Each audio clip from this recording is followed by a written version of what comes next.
कालखंड है वो भारत के इतिहास का विशेष कालखंड है। लगभग 1000 वर्ष की गुलामी भोगते हुए भारत ने जब अंगड़ाई ली तो पूरे के पूरे आंदोलन का यदि कोई साक्षी रहा है तो 19 शताब्दी रही है। हम जब भारत के इतिहास को महाभारत काल के बाद आक्रमणों के इतिहास को पढ़ते हैं और उस कालखंड में फिर अपनी गुलामी को देखते हैं और अपने संघर्ष को देखते हैं, जिसके मध्य में ऐसे ऐसे वीरों ने, महापुरुषों ने अपने जीवन को उत्सर्ग किया वैदिक संस्कृति के लिए और भारतीय संस्कृति की रक्षा के लिए, जिनके नाम यहाँ से निरंतर लिए जा रहे हैं। ऐसे ही कालखंड में आज से लगभग 200 वर्ष पूर्व गुजरात की धरती पर मूल शंकर का जन्म हुआ। थोड़ा सा विराजमान हो जाए ठीक से। हाँ हाँ, बस अब मेरी तरफ आपका ध्यान हो जाए ऐसा निवेदन करूँगा। विराजमान हो जाए, बैठ जाए सभी, जहाँ जहाँ जिसको जगह मिले वहाँ वहाँ विराजमान हो जाए। और मूल शंकर के पिता का नाम था कृष्ण जी तिवारी। वो शैव मत को मानने वाले थे। जब हम मत मतांतरों की चर्चा करते हैं इस मंच से, तो जो भारतवर्षीय मत मतांत्र हैं उनमें महाभारत काल के बाद 3 बड़े मत पैदा हुए। उनमें एक है शैव, एक है शाक्त और एक है वैष्णव। जो तीनों के तीनों ही वेद को तो मानते हैं पर वेद की नहीं मानते। अब एक एक शब्द को ध्यान देके सुनना। वेद प्रकाश जी, ये 3 बड़े मत हैं जो पूजा चारों तरफ हो रही मंदिरों में, जिन जिन मूर्तियों की, उनके 3 भाग हैं। एक शैव संप्रदाय की मूर्तियां हैं, एक शाक्त हैं और एक वैष्णव है। शैव है जो शिव को मानते हैं, शिव को ही सृष्टि का उत्पादक मानते हैं, इसलिए भारत में सार्वधिक मंदिर शिव के ही है। कृष्ण जी तिवारी भी शैव मत को मानने वाले थे, जिनके पुत्र का नाम मूल शंकर हुआ है। और आपने बात बहुत बार सुनी है कि 14 वर्ष की अवस्था में मूल शंकर ने शिव का शिवरात्रि का व्रत रखा। ये बात आपने बहुत बार सुनी, अनेकों विद्वानों सुनी, पर उसमें एक बात जोड़ता हूं। देखो, एक होता है गुण, एक होता है गुणी। गुण और गुणी में कोई अंतर नहीं होता, गुण गुणी में भेद नहीं होता। गुण गुणी एक ही माने जाते हैं। जो गुणों से गुणी की पहचान होती है। यदि गुणों को निकाल दिया जाए तो गुणी बचेगा नहीं। क्यों आचार्य जी, है कि नहीं? गुणों को निकाल दे गुणी समाप्त हो जाएगा। यदि हम गुणों को निकाल दें गुणी की पहचान समाप्त हो जाएगी। अब देखो, जब मूल शंकर ने 14 वर्ष की अवस्था में पिता से कहा कि आज व्रत किस लिए रखूं, मैं तो दिन में कई बार खाता हूं। अमृता बेन ने भी कहा उनकी मां ने कि ये व्रत नहीं कर पाएगा बेटा हमारा, ये दिन में कई बार खाता है, इसको भूख बहुत लगती है। लेकिन पिता का आग्रह था, नहीं, आज तो शिवरात्रि, आज तो व्रत करना ही चाहिए, शिव के दर्शन नहीं होंगे। अब यहां मूल शंकर, चूंकि मूल शंकर बचपन से प्रतिभावान है। इतिहासकार लिखते हैं जिसने बचपन में ही ऋग्वेद की संहिता कंठस्थ कर लिया हो तो प्रतिभावान तो हो गए। ऐसा प्रतिभावान बालक प्रश्न करता है, पिताजी शिव कैसा है? देखो, याद रखना, बिना प्रश्न के किसी बात को मानते, बिना तर्क के किसी बात को मानते। जो जैसा कहते हैं माता बहनों वैसा मानना प्रारंभ कर देते। हम विचार नहीं करते, बुद्धिपूर्वक सोचते नहीं है जो अगला कह रहा है ठीक है कि नहीं है। भगवान ने बुद्धि किस लिए दी? निर्णय करने के लिए। जब कोई धर्म संबंधी बात, कोई पूजा संबंधी बात, कोई ईश्वर संबंधी बात आपके सामने आए तो निश्चित रूप से उस पर थोड़ा तर्क वितर्क जरूर करो, विचार जरूर करो। ये हमारी माताएं बहनें, हम सब सज्जन जितने बैठे हैं, बाजार में जब कोई चीज खरीदने जाते हैं ना, तो उसको भी ठीक ठाक नाप तोल करके देखते हैं। आप एक सूट भी खरीदती हैं तो भी कई बार उसको देखते हैं कपड़ा ठीक है कि नहीं है। माने बिना बुद्धि के आप कुछ नहीं करती, हर प्रकार से बुद्धि का प्रयोग करती हैं, पर धर्म के और पूजा के मामले में उसका प्रयोग सबसे कम करती हूँ। इसलिए मैं देखता रहता हूँ कि आप नए नए प्रकार से नई नई चीजों को अपने जीवन में लाते रहते हो भक्ति के नाम पर, नए नए प्रकार के आडंबर देश में चलते रहते हैं, और ये सब चलाने में आपका बड़ा भारी योगदान रहता है। नई नई बातों को जो बिना विचारे करते रहते।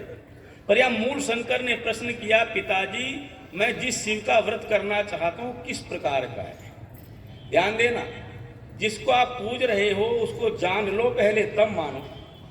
मूल शंकर 14 वर्ष की अवस्था में कह रहा है शिव जी है कैसा, शिव का स्वरूप कैसा है, जिसका व्रत मैं कर रहा हूं, जिसकी आप प्रेरणा मुझे व्रत करने के लिए कर रहे हो, उसका शिव का स्वरूप कैसा है। अब पिता ने शिव का स्वरूप बताया, स्वरूप मैंने उसके गुणों का वर्णन किया। शिव त्रिशूल पाणी है, त्रिशूल रखते हैं, उनके हाथ में त्रिशूल रहता है, दुष्टों को दंड देते हैं, भक्तों का कल्याण करते हैं। किसके गुण है बोलो ये? शिव के। अब जिस शिव के गुण पिता ने पुत्र को बताए, उन गुणों को पुत्र ने धारण कर लिया, और आगे ये भी कहा जो शिव के दर्शन कर लेगा उसका कल्याण हो जाएगा। क्यों? क्योंकि शिव अर्थ, शिव शब्द का अर्थ है कल्याण करने वाला। अर्थ तो ठीक है, अर्थ तो बिल्कुल सार्थक ही है। शिव मैंने कल्याण करने वाला, तन में मन है शिव संकल्प मस्तु। हम रोज कहते हैं भगवान हमारा संकल्प कैसा हो, कल्याणकारी हो, तो शिव शब्द का अर्थ है कल्याण करने वाला। अब पिता ने जो गुण बताए शिव के, वो गुण पुत्र ने धारण कर लिए। अब ध्यान सुनना बात को। और जैसे ही पुत्र ने बड़ी, देखो याद रखना, गुणों को सुन करके गुणों में व्यक्ति की श्रद्धा होती है। क्या होते हैं बोलो, गुणों में क्या होती है? जैसे मैं यज्ञ के लाभ आपको बताऊं तो क्या हो जाएगी आपकी यज्ञ में? जल्दी बोलो। आपको ईश्वर का पता चल जाए, ईश्वर कैसा, तो क्या हो जाएगा आपकी ईश्वर में श्रद्धा हो जाएगी। आपको माता पिता के उपकारों का एक बार मन में बैठ जाए तो क्या हो जाएगा उनके प्रति? बोलो जोर से बोलो, श्रद्धा हो जाएगी। आचार्य के उपकार आपके मस्तिष्क में बैठ जाए तो क्या बन जाएगी आपकी? और याद रखना, श्रद्धावान लभ्यते जानो। शास्त्र कहता है बिना श्रद्धा के किसी को कुछ भी प्राप्त, यदि ज्ञान चाहते हो, विद्या चाहते हो, कुछ भी चाहते हो, उसके लिए श्रद्धा पैदा करनी पड़ेगी। तो मूल शंकर की श्रद्धा देखिएगा, कितनी श्रद्धा मूल शंकर की। 14 वर्ष के बालक की श्रद्धा जितनी आपके भीतर कभी नहीं रही होगी। उस मूर्ति के प्रति जिसको शिव बता दे श्रद्धा, देखो मूल शंकर बिना आहार किए बैठा है। पंडे पुजारी ने तो मालताल भी पिया है ना, लड्डू दूध फल खाए, पर मूल शंकर निराहार बैठा है। क्यों? श्रद्धा उसकी इतनी है, यदि मैंने कुछ खा लिया शायद भगवान के दर्शन, इतनी श्रद्धा चाहिए। याद रखना, किसी भी वस्तु की प्राप्ति के लिए अत्यधिक अटूट श्रद्धा चाहिए। और कहा कि रात तक जागा, रात को 12 बजे शिव के दर्शन होंगे, सब सो गए, पंडे पुजारी सो गए, पर एक जाग रहा था। इसलिए वेद कहता यो जागा रहे तम ऋचा कामयंती, जो जाग जाता है ऋचा उसकी कामना करती है। मूल शंकर जाग रहा है और सब क्या हो रहे बोलो? आधी रात हो गई, सब सो रहे थे, मूल शंकर जाग रहा था। और मूल शंकर ऐसा जागा, सच कह दूं, उस दिन मूल शंकर ना जागता तो भारतवर्ष अनेकों वर्षों तक सोता रहता, हम अंधकार में ही पड़े रहते। तेरा जागना केवल तेरा जागना नहीं है, सारे मानव जाति का जागना। और जाग करके उसने देखा कि शिव की जो प्रसाद रखा है चारों तरफ, उस पर चूहे आकर के कलाबाजी खाने लगे, प्रसाद खाने लगे, मलमूत्र भी त्याग करने लगे, पर शिव जी ने कुछ नहीं कहा। अब ध्यान देना, यहां मूल शंकर ने शिव जी की मूर्ति से गुणों का मिलान प्रारंभ किया। क्या क्या बोलो देवी देवियों, सुनो ध्यान से, क्या किया प्रारंभ? मूर्ति से गुणों का। अब ध्यान देना, यदि किसी के गुण ना मिले तो दो बातें सिद्ध होंगी, या तो गुण गलत है या गुणी गलत है। गुण गुणी से मिलना ही चाहिए, नहीं तो या तो गुण गलत है या गुणी गलत है। एक बहुत वर्ष पहली बात है, लगभग 15 वर्ष के लगभग हो गए, तब मैं वेद प्रकाश जी कभी कभी सर्दी में पैंट बुरशर्ट पहन लेता था, तो वो तब उसके बाद नहीं पहनी थी। तो बिजनौर के एक गांव में मुझे जाना था, सर्दी के दिन थे, ऐसे दिसंबर का महीना। तो मैंने सर्दी में पैंट शर्ट पहन ली, ऊपर जर्सी पहन ली, और वो मैं गया वहाँ। तो जहाँ मुझे उतरना था वहाँ से किसी को लेने आना था। मोबाइल फ़ोन तब तक ज़्यादा नहीं चले थे, कम थे लोगों के पास, थे तो मैंने कहा मैं यहाँ खड़ा हूँ भैया, मुझे यहाँ से ले जाना। और जिसने भेजा उसने मेरा वर्णन किया उसके सामने, और नया आदमी था। उसने कहा शास्त्री जी आएंगे, धोती कुर्ता पहनते हैं, धोती ऐसे ऐसे हैं, ऐसे ऐसे कद काठी तो मेरी कुछ वर्षों से झुकी तू ही है, थोड़ा बहुत फर्क हुआ होगा। तो बोले ऐसे कद काठी के हैं, धोती कुर्ता पहनते, कुर्ता पजामा भी पहनते, और वहां आपको मिलेंगे। बबली भैया मैं खड़ा था, और वो व्यक्ति आया और उसने मुझे देखकर आगे निकल गया। वो 3-4 बार मेरे सामने से गुजरा, ऐसे मैं बार बार फोन करूं, बोले जी 8 घंटे से लड़का भेजा हुआ है। जब 3-4 बार गुजरा, मैंने उसे रोका, भैया किसको ढूंढ रहे हो? तब तक वो गुस्से में आ लिया, उनको एक शास्त्री आना था। तो ऐसे ही बोला वो, बोले एक शास्त्री आना था, पता नहीं कहाँ रहेगा। इतना अच्छा नहीं कहा, कहाँ मर गया ऐसा नहीं कहा, इतना अच्छा रहेगा। तो गुस्से में ऐसा भी कह सकता था। उसने कहा एक शास्त्री आना था, पता नहीं कहाँ रहेगा। मैंने कहा कि जब वो तो मैं ही हूँ। अब मैंने जैसे ही कहा, उसने मुझे ऊपर से नीचे तक देखा, आप ही हो जी? मैंने कहा क्यों? बोले जी वो तो कह रहे थे आप पजामा कुर्ता धोती कुर्ता पहनते हो। सच बताओ, मैंने उस दिन के बाद पैंट नहीं पहनी थी। मैंने कहा गुण और गुणी में जब फर्क हो जाता है, व्यक्ति को भ्रांति पैदा हो जाती है। जल्दी पकड़ना, गुण और गुणी में क्या होगा? जब गुणों से गुणी का मिलाने तो क्या पैदा होता है? बोलिए तो गुणी गलत है या? अब मूल शंकर ने जैसे ही प्रतिमा से शिव के गुणों का मिलान किया तो उसमें पाया नहीं गया। तो पुत्र ने क्या सोचा, या तो पिता के बताए गुण गलत हैं, या बोलो गुणी गलत है, और वर्थ को तोड़ करके चले आए। जरा सोचना, पिता से प्रश्न यही किया कि जो शिव आपने बताया था क्या वो असली शिव है? क्या शिव का वास्तविक स्वरूप है? पिता ने कहा नहीं, वास्तविक नहीं है। याद रखना, वास्तविक पिता कहते वास्तविक नहीं है, ये तो डुप्लीकेट है, माने उसकी प्रतिमा मात्र है, असली तो कैलाश पर रहता है। उस दिन मूल शंकर ने सोचा, हाँ देखो दुनिया में सब चीज असली नकली है, भगवान भी असली नकली है। अच्छा बोलो है कि नहीं? कुछ दिन मूल शंकर ने समझा होगा कि देखो दुनिया में हर चीज नकली मिल जाती है, असली नकली का भेद सब जगह है, पर तो भगवान के मामले में भी बोलो असली। और वो कहते असली तो नहीं है यहाँ, असली तो कैलाश पर बैठा है, और नकली टंकारा के मंदिर में बैठा है। मूल शंकर की दृढ़ता देखिएगा। उसने कहा अब तो मुझे जीवन में असली के दर्शन करने, क्यों? नकली कल्याण नहीं करता, जब भी करता असली ही कल्याण करता। कभी नकली कल्याण किसी का नहीं कर सकता। कल्याण कौन करेगा? बोलो जोर से बोलो माता बहनों। और आप असली को जानने को तैयार नहीं हो, नकली की तरफ भागे। मूल शंकर के मन में धारणा पैदा होगी, एक बात, पहली धारणा सच्चे ईश्वर को जानना। दूसरा, जब मूल शंकर की आयु 16 वर्ष की हुई तो उनकी बहन का देहांत हो गया, जिसका नाम था प्रेमबा। उसके बाद चाचा की मृत्यु हो गई। दूसरा प्रश्न खड़ा हुआ कि जैसे इस मृत्यु ने मेरी बहन को खा लिया है, इस मृत्यु ने मेरे चाचा को भी मार दिया है, वैसी मृत्यु सबके साथ जुड़ी हुई है, मृत्यु सबको खा जाती है। क्या ऐसा कोई साधन है जो मृत्यु के बंधन से बचा जा सके? क्या मनुष्य ऐसा कोई साधन कर सकता है जो जन्म मरण के बंधन से छूट सके? क्या इसके अलावा कोई दूसरी योनि है मनुष्य के अलावा जिसमें छूटा जा सकता हो? क्या मानव से इतर भी कोई ऐसा शरीर है दुनिया में जिसको पाकर के जीवात्मा जन्म मरण के बंधन से मुक्त हो सकता हो? तो तब सबने कहा नहीं, जितने अन्य शरीर हैं वो सब भोग योनि के हैं।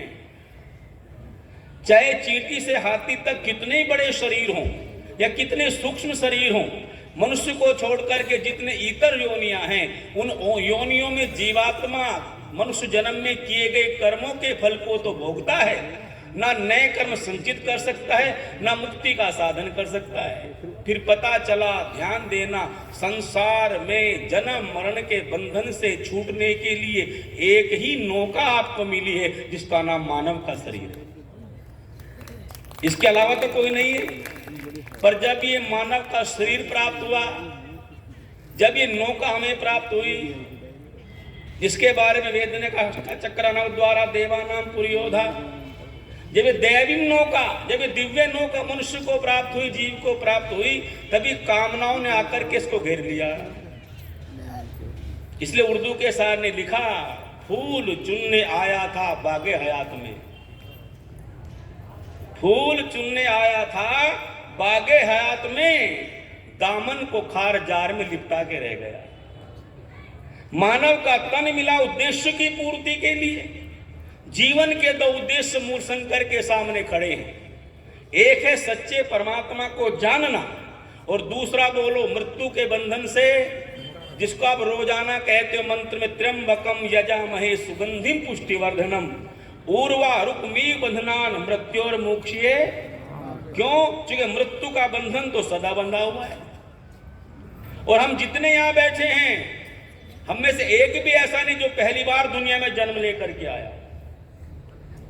अनेकों बार जन्म लिए, अनेकों बार मरे। इसलिए शंकराचार्य लिखते चरपट मंजरी में, पुनरपि जन्मम पुनरपि मरणम जननी जठरे पुनः पुनः शयनम। बार बार हमारा जन्म होता है, बार बार मां के गर्भ में जाते हैं, बार बार निकलते हैं बाहर, फिर गर्भ में जाते हैं। जाने कितने जन्म लिए हैं, लेके जन्म हर बार मरे हैं, मौत हमारा पीछा करे। झोपड़ी मिल तो कोई रंग महल बारादरी, किसी की सजाई मांग कोई पीछे विधवा करी। एक माँ को रोते छोड़ा दूसरी की गोद भरी, अनगिन माताओं के दूध पिए हैं, नजर ना लगे सुख को हर माँ डरे है, मौत हमारा पीछा करे। जिंदगी और मौत की उलझन में अटके हम, बार बार सीधे और कभी उल्टे लटके हम। हमें क्या खबर है कितनी योनियों में भटके हम। जानता वही जिसने पैदा किए हैं, पक्षी बने या कहीं पशु बन चरे हैं, मौत हमारा पीछा करे।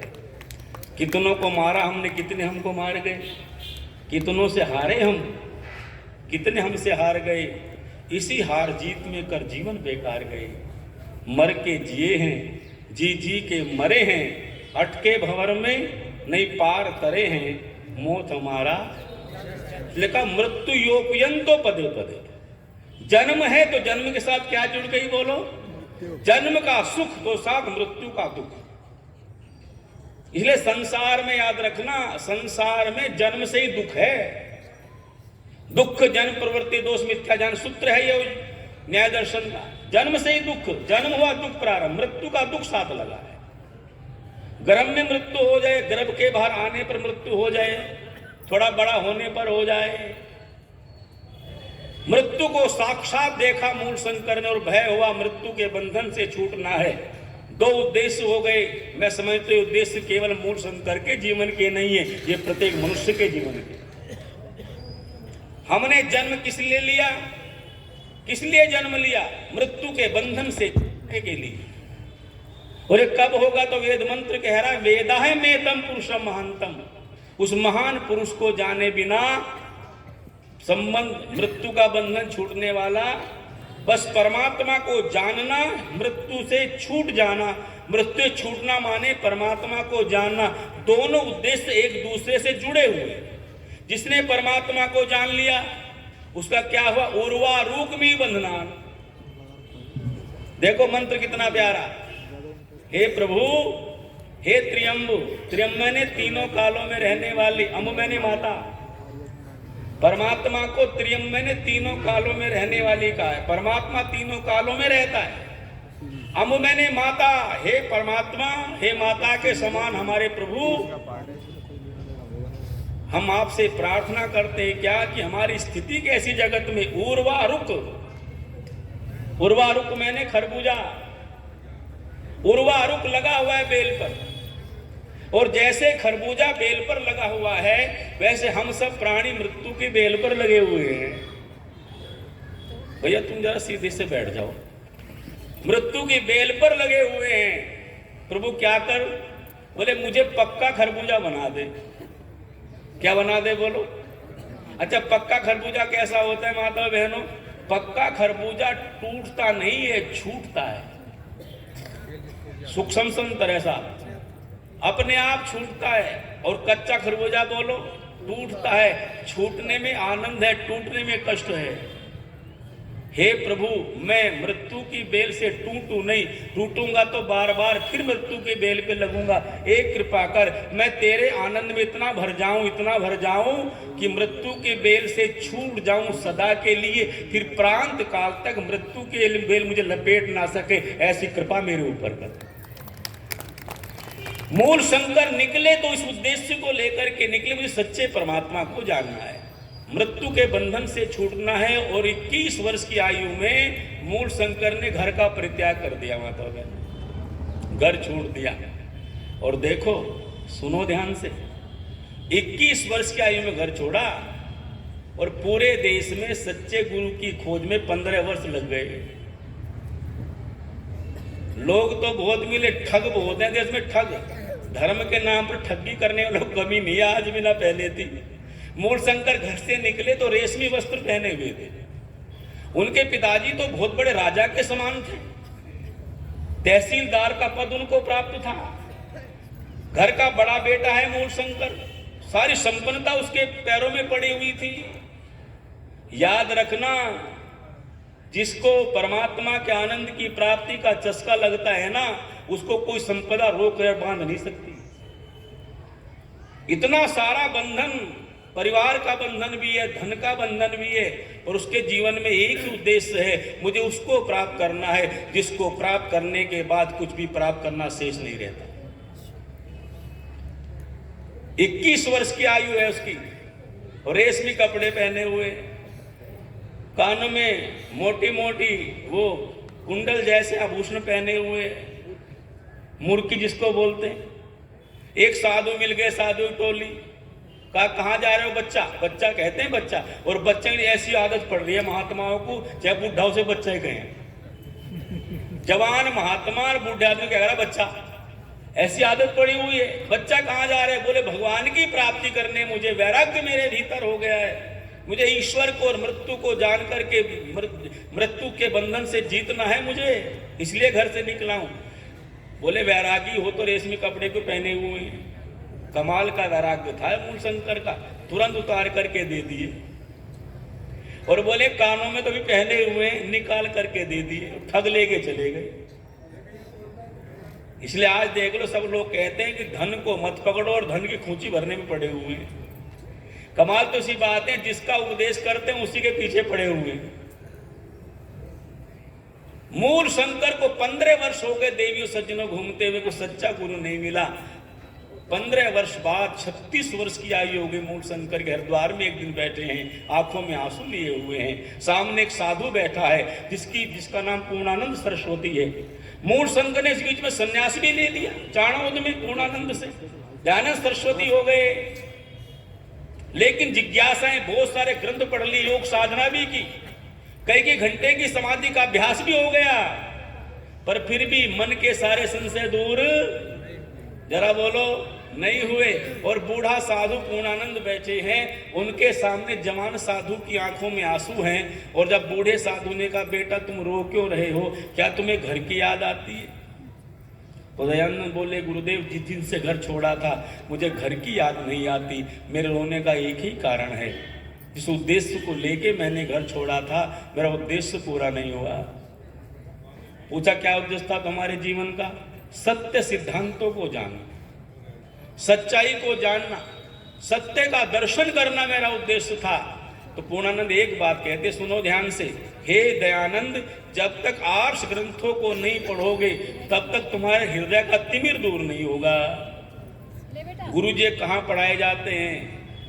तो दयानंद सरस्वती को कह रहे पूर्णानंद पढ़ा तो मैं भी देता, पर मेरी अवस्था ज्यादा हो गई है, मेरी आंखें काम नहीं करती, कान काम नहीं करते। हाँ, यदि पढ़ना चाहते हो, सत्य सिद्धांतों को जानना चाहते हो, तो मेरा एक शिष्य है, मथुरा में रहता है, उसकी बाहर की आंखें तो बंद हैं पर भीतर की आंखें खुली हुई हैं, उसका नाम विरजानंद दंडी है। तुम्हें अपना शिष्य स्वीकार कर ले तो तुम्हारे जीवन का उद्देश्य पूरा हो जाएगा। नवंबर के महीने की बात है, 1860 के नवंबर के महीने के पहले सप्ताह की बात है। मूल दयानंद ने जैसी सुना, मथुरा में विरजानंद की कुटिया की राह ली और जाकर के विरजानंद के आश्रम की कुंडी खटखटा दी, दरवाजा खुला। तब मैं एक बात कहता हूं, उस दिन दयानंद के लिए विरजानंद का दरवाजा नहीं खुला था, भारत के भाग्य का दरवाजा खुला था। वहां पढ़े। और एक बात और कह देता हूं, बस बीच में छोटी सी फिर आगे बढ़ूंगा। जिस समय दयानंद सरस्वती पहुंचे मथुरा में दुर्भिक्ष पड़ा था, अकाल पड़ा हुआ था, रोटी का कोई प्रबंध नहीं था। और मूल शंकर जब पहुंचे दयानंद सरस्वती विरजानंद के यहाँ, अपनी बात रखी तो विरजानंद बोले, बेटा तुझे नहीं पढ़ा सकता। क्यों नहीं पढ़ा सकता? मेरे पास दो समस्याएं तेरे लिए हैं, कमरा नहीं है और भोजन का प्रबंध नहीं है। कमरा तो एक मंदिर में मिला, छोटी सी कोठरी। एक व्यक्ति आगे निकल करके आए जिनका नाम था बाबा अमरलाल जोशी। मैं एक बात कहता हूं, विद्या के लिए दान देने वाला व्यक्ति दुनिया में अमर हो जाता है। इसलिए कहा युधिष्ठिर ने, दान मित्र मनुष्यत है, मरण धर्मा मनुष्य का सबसे बड़ा मित्र दान है। उसने कहा, गुरुदेव दयानंद नाम के साधु कह देना जब तक मथुरा में रहे भोजन की चिंता ना करे। और तब पूना के 15वें व्याख्यान में दयानंद सरस्वती कह रहे हैं, अपने जीवन चरित्र के संबंध में बोलते हुए कि महामना उदार मना अमरलाल जोशी के कारण से मैं मथुरा में निश्चिंत होकर के पढ़ सका। और वो ऐसे व्यक्ति थे, जब उन्हें कहीं बाहर जाना होता था भोजन के लिए, पहले मुझे भोजन कराते थे, बाद में अपने आप भोजन करते थे। तब एक बात कह दूं, तब देवेंद्रनाथ मुखोपाध्याय ने लिखी पंक्तियां, वो कहते हैं, अमरलाल तुझे क्या पता था, तो एक साधु को भोजन नहीं दे रहा है, भारत की आत्मा को भोजन दे रहा है। तुझे क्या पता था, तेरे भोजन का ऋणी केवल एक व्यक्ति नहीं है, तेरे भोजन का ऋणी प्रत्येक व्यक्ति दयानंद से प्रेरणा। दयानंद सरस्वती 3.25 वर्ष मथुरा में रहे, गुरु को दक्षिणा देकर के निकले, सारे जीवन का समर्पण करके आर्य समाज की स्थापना की और अपने मूल सिद्धांत को प्रदर्शित करते हुए आर्य समाज के पहले नियम में ही लिखा, सब सत्य विद्या और जो पदार्थ विद्या से जाने जाते उन सबका आदि मूल, जोर से बोलो, उन सबका आदि मूल परमात्मा का स्वरूप कैसा है। मानो घोषणा कर रहे हो खड़े होकर काशी की भूमि पर भी, भारतवर्ष के सब धर्म के मानने वाले ठेकेदारों के सामने, आओ दुनिया के लोग, आओ ईश्वर को जानो। क्यों? क्योंकि वेद ने कह दिया उसको बिना जाने मुक्ति नहीं हो सकती। मानने से नहीं होती, किससे होती है बोलो? ध्यान देना, ये जो शब्द आया है मंत्र में, वेदा है मेतम पुरुषम महानतम आदित्य वर्णम तमसह परस्ता, ये परमात्मा का वर्णन है। कहा तमें विदित्वाति, उसी को जान करके, विदित्वाति मैंने जान करके, मृत्योर में थी, मृत्यु के बंधन से बचा जा सकता, नान्य पंथा, को दूसरा रास्ता, जोर से बोलो, एक ही रास्ता है, अपने इस जीवन में जन्म में परमात्मा को जान लो। और परमात्मा को जानने का दो ही साधन है, पढ़ना पढ़ाना, सुनना। और इसलिए जो आप सुन रहे हो ईश्वर के संबंध में, जो सत्य ग्रंथ वेद आदि में लिखा ईश्वर का स्वरूप, उसको जीवन में धारण कर लो। दयानंद कहते, देखो मैंने प्रत्यक्ष आदि प्रमाणों से, कितने प्रमाणों से?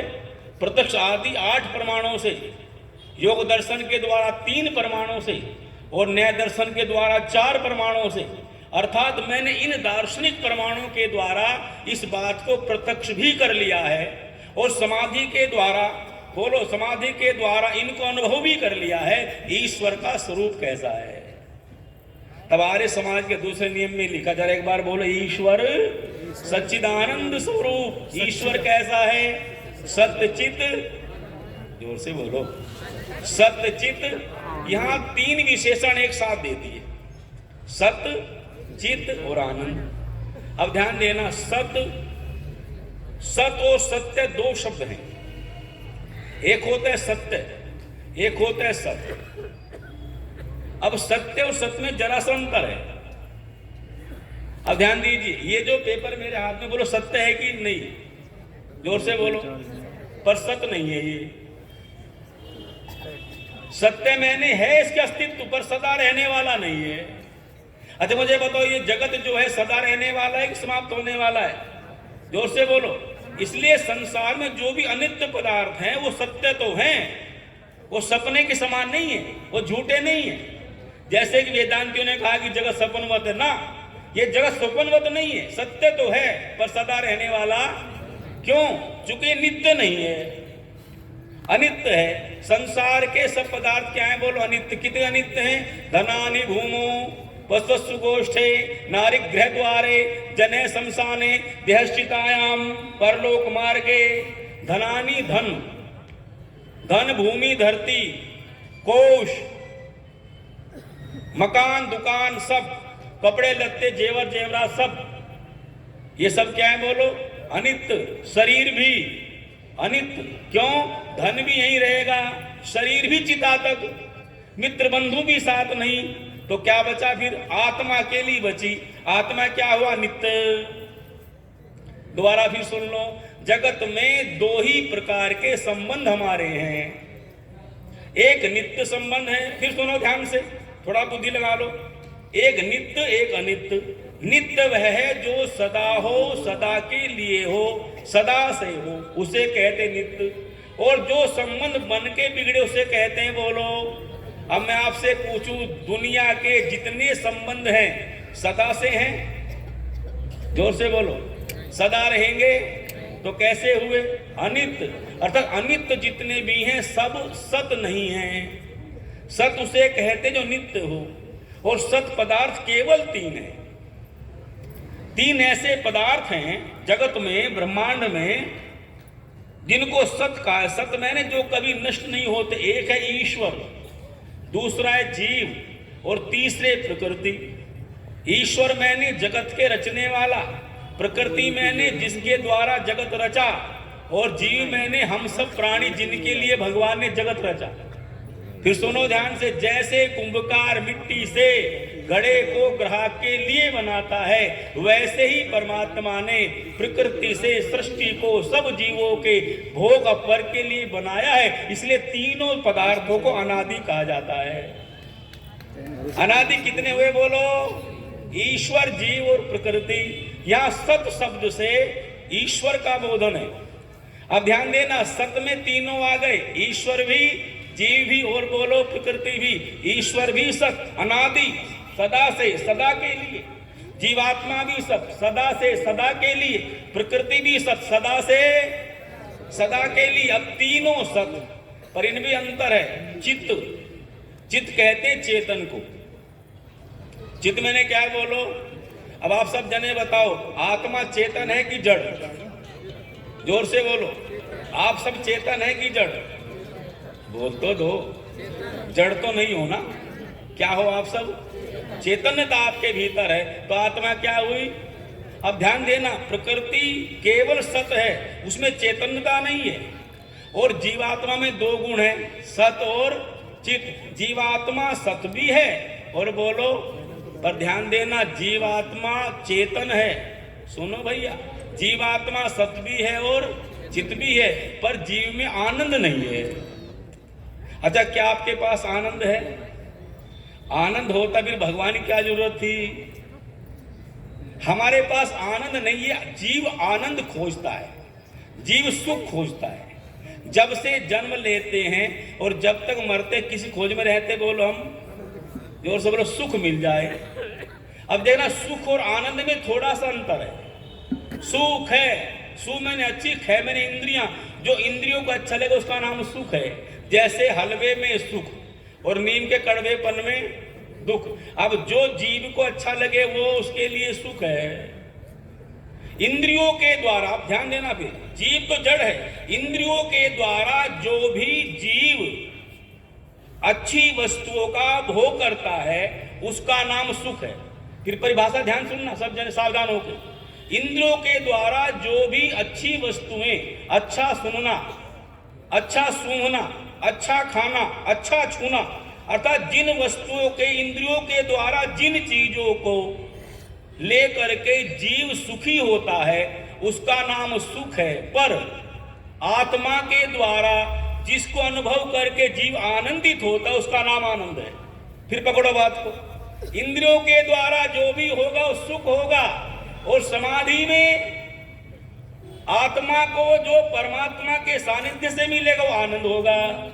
फिर ध्यान देना, सुख का विपरीत दुख होगा। सुख है तो बोलो, दुख भी है, पर आनंद का विपरीत कुछ नहीं होता। आनंद मैंने आनंद, और आनंद किसके पास है? आनंद किसी पदार्थ के पास नहीं है। संसार के पदार्थों में, सुनो माता जी, संसार के पदार्थों में सुख दुख तो है पर आनंद नहीं है। आनंद किसके पास है? आनंद तो परमात्मा के पास। इसलिए एक बात कह दूं, जो भजन, जो शब्द, जो वाणी, जो मंत्र, जो कर्म परमात्मा के आनंद की प्राप्ति के लिए किया जाता है उसी का नाम शुभ कर्म है। उसी का नाम क्या है बोलो? उसी का नाम निष्काम कर्म है। और देखो मैं एक बात कह दूं, जब आपके भजन, आपके गीत ईश्वर के प्रति समर्पण के गीत बन जाते हैं ना, वो आपकी आत्मा को आनंद देने वाले बन जाते हैं। यदि खाली कानों तक जाती है बातें तो आनंद नहीं आता। आनंद कहाँ आता है बोलो? आनंद वह जो आपके हृदय में उपस्थित होता है। और गजब की बात यह है, दुख की बात यह है, आनंद स्रोत बह रहा परंतु उदास है। आनंद, आनंद कहीं बाहर नहीं है, ईश्वर के पास क्या है? आनंद। एक बात कह दूं, जैसे शीत से आतुर व्यक्ति अग्नि के पास बैठ करके अग्नि के गुणों को धारण करके सर्दी को तो दूर करता ही है, उसकी गर्मी का आनंद भी प्राप्त करता है, ऐसी जीवात्मा परमात्मा के समीप बैठ करके अपने दुर्गुणों को तो दूर करता ही है, परमात्मा के आनंद को भी प्राप्त करता है। बस जरूरत उसके पास बैठने की है, पर उसके पास नहीं बैठते। क्यों? सुनो, क्यों नहीं बैठते? ये संसार की माया बैठने नहीं देती। ये काम, ये क्रोध, ये लोभ, ये ईर्षा, ये मोह, ये माया, ये मत्सर, ये संसार की चीजें, ये जगत जो चमकीला है ना, हिरण्य मेरे पास सत्यसा पीतम मुखम, वो सत्य का जो पात्र है ना, ये संसारिक चकाचौंध से उसका मुंह ढका हुआ है। इसलिए मैं एक बात कह दूं, जब आपके गीत, आपके भजन, आपकी प्रार्थनाएं परमात्मा के लिए हो जाती हैं तो आनंद देने वाली। इतिहास में एक छोटा सा उदाहरण मुझे याद आता है। आपने तानसेन का नाम सुना होगा, तानसेन का। तानसेन अकबर के दरबार में गाते थे, और तानसेन जैसा गाने वाला नारद मुनि के बाद हो सकता है कोई दूसरा ही विरला व्यक्ति हो। सबसे पहले सामवेद गाया तो नारद मुनि ने गाया। तो नारद के पास क्या रहती है बोलो? वीणा रहती है, और वीणा में एक तार नहीं होता। बहन जी क्या कहा मैंने? ये गड़बड़ी। वीणा में एक तार नहीं होता, वीणा में अनेक तार होते हैं। और संगीत को जानने वाले जानते हैं सबसे कठिन वाद्य यंत्र पता कौन सा है बजाने में? वीणा ही है। और वीणा के तारों की विशेषता एक और भी है, ज्यादा कसोगे तो टूट जाएंगे और कम कसोगे तो आवाज नहीं देंगे, सम रखना पड़ता है। तब कह दूं, जिस व्यक्ति ने जीवन में सम रहना प्रारंभ कर दिया है वही व्यक्ति अपने जीवन में से वीणा के तारों की तरह झंकार पैदा कर सकता है। जो असम रहता है उसकी झंकार कभी होती नहीं। अब नारद तो वीणा बजा रहे हैं, इसलिए नारद संगीता लिखी उन्होंने, जो बहुत बड़ा काव्य का ग्रंथ है। तानसेन गाते बहुत अच्छा थे। एक दिन अकबर ने कहा, तानसेन आप बहुत अच्छा गाते हो, आप गाना कमाल है, आप गुरु कैसा गाते हो? तानसेन बोला, मेरे गुरु की बात मत पूछो, मेरा गुरु तो मेरा गुरु ही है, बस गुरु तो गुरु ही होता है। का एक बार हमें सुनवाओ उनका राग। देवियों सज्जनों, तानसेन बोले, मेरे गुरु किसी के दरबार में नहीं गाते, वृंदावन में रहते हैं, हरिदास नाम था उनका, वहीं गाते हैं भजन भगवान के। बोले हमें एक बार सुनवाओ। बोले फक्कड़ आदमी, मेरा गुरु तो राज के दरबार में नहीं आता, राज से मतलब नहीं, कुछ लेना देना उसका। अकबर ने कहा वहीं चलते हैं, बात को छोटी कर दो। दोनों आ गए। अकबर भी दूसरा अपना स्वरूप बना करके सामान्य वेश पहन करके आया, और जैसे ही आया तो तानसेन ने गुरु के चरण छुए। हरिदास बोले बेटा बहुत दिन बाद आया, कुछ सुना दे। तानसेन ने तानपुरा ले गलत स्वर लगाए। अब गुरु के सामने गलत बजा तो गुस्सा तो आता है गुरु को। सारी उम्र व्याकरण पढ़ाई हो, गलत पढ़े तो गुरु जी गुस्सा तो आता ही है। पागल कहीं के मेरी विद्या है, सफल कर रहा है, इधर दे तानपुरा। गुरु ने गाना शुरू किया, बजाना शुरू किया, गाते रहे बजाते रहे, दोनों मंत्रमुग्ध हो गए साहब। और जब वापस आए तो रास्ते में अकबर ने एक बात कही तानसेन से, सुन लो बस ध्यान से। तानसेन से अकबर बोले तानसेन गाते तुम भी बहुत अच्छा हो, पर अपने गुरु से अच्छा नहीं गाते। तुम्हारे शब्द कानों को प्रिय लगते हैं, तुम भी झुमा जरूर देते हो, पर आत्मा का जो आह्लाद है वो आज पैदा हो। तुम्हारे गाने में आनंद तो है, पर वो आनंद नहीं है जो रस आज प्राप्त हुआ है। तब तानसेन ने जो कहा वो बहुत ऊंची बात है साहब, बस उस ऊंचाई से आप जुड़ने का प्रयत्न करो। वो कहते हैं अकबर मेरे गाने में बादशाह साहब और मेरे गुरु के गाने में एक बड़ा अंतर है। मैं दिल्ली के बादशाह के लिए गाता हूँ, मेरा गुरु दुनिया के बादशाह के लिए गाता है। आपके गीत, आपके भजन, आपकी प्रार्थनाएं आपको आनंद देने वाली हूं, और वो आनंद आपके भीतर है। परमात्मा आनंद का स्रोत है, इसलिए कहा ईश्वर सत्य चित आनंद स्वरूप। और ये आनंद परमात्मा ने कहीं से उधार नहीं लिया, उसका स्वरूप आनंदमय। इसलिए कहा रसो वही से, उपनिषद कहता है रसो वही से, वह परमात्मा रसों का भी रस है। तो अगर उसके प्राप्ति करने पर क्या होगा, सर्वध्व आनंदी भवति। जो उस रस को प्राप्त कर लेगा, उस आनंद को प्राप्त कर लेगा, वो क्या हो जाएगा, आनंदित हो जाएगा। इसलिए ईश्वर का पहला विशेषण है ईश्वर सच्चिदानंद स्वरूप, और दूसरा निराकार है, परमात्मा साकार नहीं है। हमने भगवान को पता नहीं क्या क्या बना लिया। आजकल एक काम और चला है, पता नहीं, तो एक दिन मैं जा रहा था, बैठा हुआ टेम्पो में बैठा, वहाँ से स्टेशन से जाना था बस अड्डे यमुनानगर, तो दो लड़कियाँ थी, वो बीए में पढ़ रही थी, बीए की एमए की छात्राएं थी। तो ऐसी डलिया सी ले रही हाथ में, डलिया सी, उसमें कुछ रखा था, तो वो मेरी बराबर में आके बैठी सेवारा में। तो वो वहाँ सामने पेप्सी की वो कुरकुरे की दुकान सी थी, वो पेप्सी वेप्सी बेचने वाले होते ना, एक छोटा सा ठेला सा था, उस पर वो कुरकुरे चिप्स, वो ये पेप्सी ठंडा वंडा बिकता है। वो गई और वहाँ से एक पेप्सी की बोतल लेके आई। उसने ऐसे ढक्कन खोला, उसको ढक्कन में पेप्सी डाली, और फिर उसमें पता नहीं एक छोटी सी मूर्ति से रखी थी, वो तो उसको हटा कपड़े को उसके लगाया, पहले पेप्सी में ढक्कन, वो पेप्सी पिलाई और फिर अपने आप पी। मैंने पूछा बेटा ये क्या है, बोले लड्डू गोपाल है। मैं सोचो खाने का सामान कुछ होगा, तो कोई बाद में पता चला लड्डू गोपाल। मैंने बोले जी ये भगवान की, कृष्ण जी की छोटी सी मूर्ति है, इसको हम साथ रखते हैं, साथ उड़ाते हैं, जो कुछ खाते हैं वही खिलाते हैं, पिज्जा बर्गर भी खिलाते हैं इसको, जो कुछ खाते हैं। तो मैंने कहा भगवान कृष्ण तो मक्खन खाते थे, तुम पिज्जा बर्गर खिलाने में लगे हुए, तुम कुछ तो शर्म करो। तो मैं सोचता हूँ कि नई नई बातें कहाँ से आ जाती हैं। तो मैंने पूछा आप इसको ऐसे क्यों रखते हैं, आप ध्यान देख सुनना। बोले हम इसको बाल स्वरूप मान रहे हैं, बच्चा मानते हैं अपना, और जैसे बच्चों घर में रखते हैं वैसा रखते हैं। मैं माता बहनों आपसे पूछता हूँ, क्या भगवान किसी का बच्चा है? जोर से बोलो। आप एक तरफ तो उसको भगवान मानते हो, तरफ बच्चा मान रहे हो, तुम्हें कैसा तुम्हारा विचित्र मामला है ना। ईश्वर को इतना छोटा मत मानो कि आपसे खाएगा, वो सारी दुनिया खिलाता है। जरा सोचो, उसको मत मानो सोएगा, वो सारी दुनिया को सोती है उसके छत्र छाया में। याद रखना भगवान कभी नहीं सोते, सो जाए तो दुनिया कैसे चले।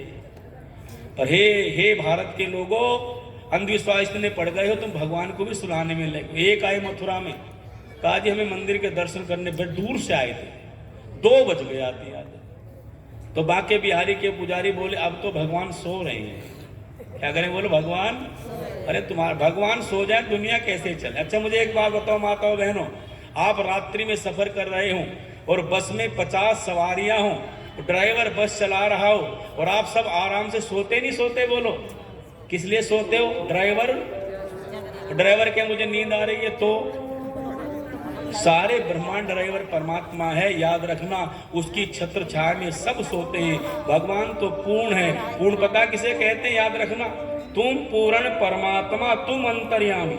और पूर्ण का अर्थ है जिसकी कोई आवश्यकता ना होती।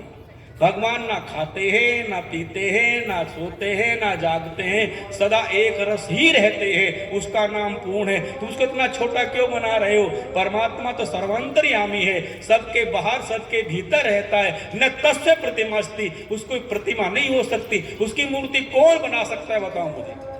उसका आकार कौन बना सकता है? उसको छोटा बड़ा कौन दिखा सकता है? ऐसे महान परमात्मा को इस प्रकार की छोटी छोटी चीजों में भक्त करके अपने आप का अंधविश्वास मत बढ़ाओ। एक ईश्वरवादी बनो। ईश्वर हम सबका पिता है, बच्चा थोड़े ही है। उसे दूध थोड़ी चाहिए, सबको दूध वही पिलाता है। सबका पालन पोषण कौन करता है? बोलो। ईश्वर के स्वरूप का वर्णन करते ही लिखा, परमात्मा के 5 मुख्य कार्य हैं जो दुनिया में कोई नहीं कर सकता। पहला कार्य सृष्टि को बनाना। सृष्टि किसने रची? बोलो, परमात्मा ने। दूसरा, सृष्टि का पालन करना। भोजन दे कीड़ी कुंजर को तेरे लगे भंडारे कहीं नहीं। तो दिन रात न्याय में फर्क ले, तेरी लगी कचहरी कहीं नहीं। चींटी से हाथी तक सबका पेट परमात्मा भरता है। आप बताओ कैसे भरोगे पेट उसका? और मूर्ति खाती नहीं है, दोनों मुंह रखता है। ना परमात्मा खाता और ना बोलो। इसलिए छोड़ो इस पाखंड को, आओ वेद की शरण में। ईश्वर का ध्यान किया करो, संध्या किया करो, उपासना किया करो। वो परमात्मा का आनंद आपके भीतर ही ठाड़े मार रहा है। ईश्वर को ढूंढने के लिए बाहर जाने की आवश्यकता नहीं है। इसलिए कबीर ने लिखा था, शब्द सूरत लगाए के मुख से कुछ ना बोल, बाहर के पट बंद कर भीतर के पट खोल। ओम शांति शांति शांति। बहुत सुंदर।